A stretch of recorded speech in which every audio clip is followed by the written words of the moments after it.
Assalamualaikum anak ibu semua. Ketemu lagi kita dalam pembelajaran seni tari dengan Ibu Erinda Wartin untuk kelas 11. Alhamdulillah kita masih dipertemukan walaupun dalam pembelajaran daring. Pada pertemuan kali ini kita masih pada KD 3.1 untuk materi pertemuan kedua, yaitu tentang teknik dan prosedur berkarya tari kreasi. Adapun tujuan pembelajaran kita pada kali ini yaitu melalui kegiatan pembelajaran dengan pendekatan saintifik, model discovery learning, kalian dengan penuh rasa syukur, bekerja sama dan percaya diri dapat memahami teknik dan prosedur dalam berkarya seni tari. Baik, teknik itu sama dengan cara, yaitu cara kita mengkreasikan tari dari awal, baik itu berupa konsep, kemudian unsur tari, lalu tentang teknik berkarya tari. Artinya, kita harus memahami terlebih dahulu gerakan-gerakan dari tari. Umpamanya, gerakan dari tari tradisi, kemudian dikembangkan menjadi gerakan-gerakan yang inovatif sesuai dengan keinginan penciptanya.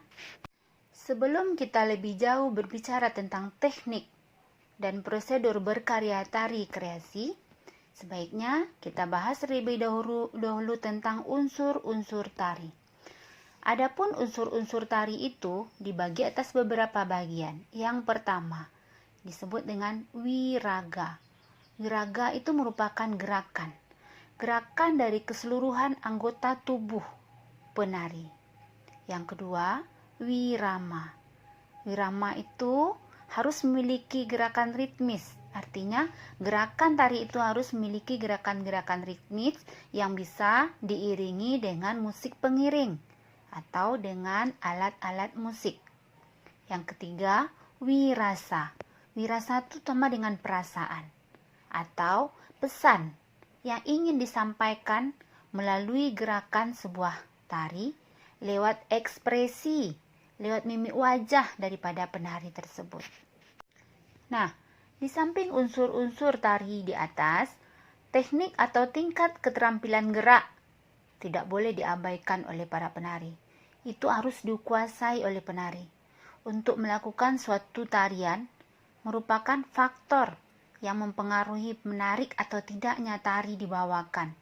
Maka dari itu, teknik ini merupakan suatu hal yang paling penting.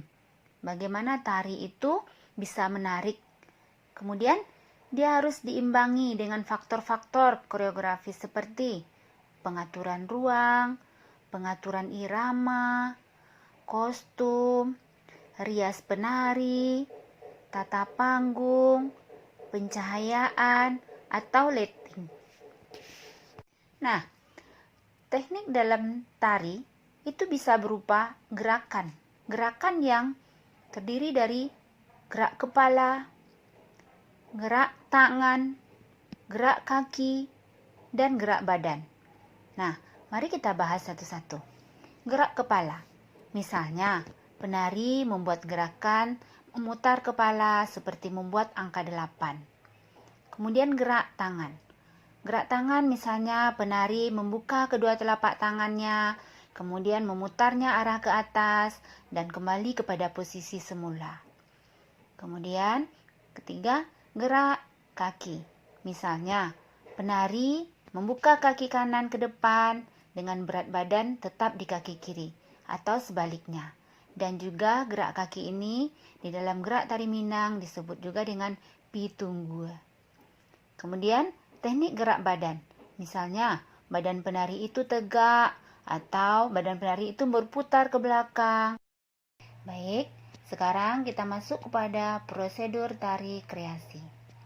Sebagaimana kita ketahui bahwa tari kreasi itu merupakan tari yang timbul dari keinginan untuk mengkreasikan atau merubah dan mengolah atau menciptakan gerakan-gerakan menjadi gerakan-gerakan yang baru.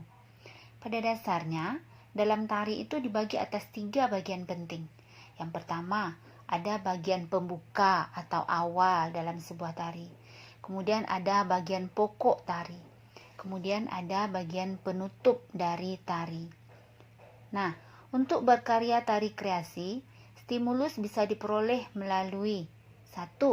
Pengalaman terhadap perilaku alam, perilaku manusia, dan perilaku binatang.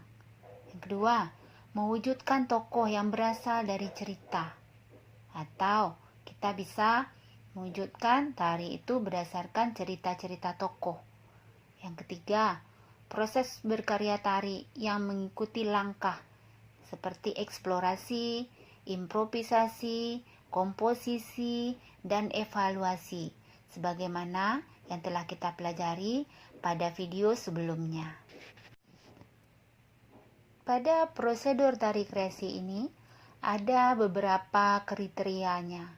Yang pertama, lebih mengutamakan gerakan hasil eksplorasi. Berarti gerak tari kreasi itu lebih mengutamakan hasil gerak dari eksplorasi. Yang kedua, makna dari tari itu lebih menonjolkan ungkapan ekspresi daripada pribadi.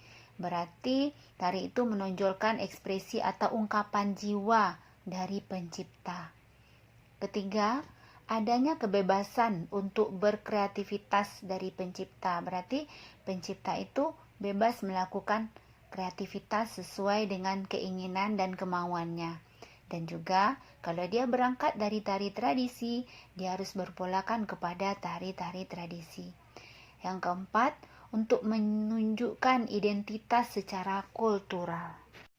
Baik, anak ibu sekalian, itulah pembahasan dari materi kita pada video kali ini, yaitu tentang teknik dan prosedur berkarya tari kreasi.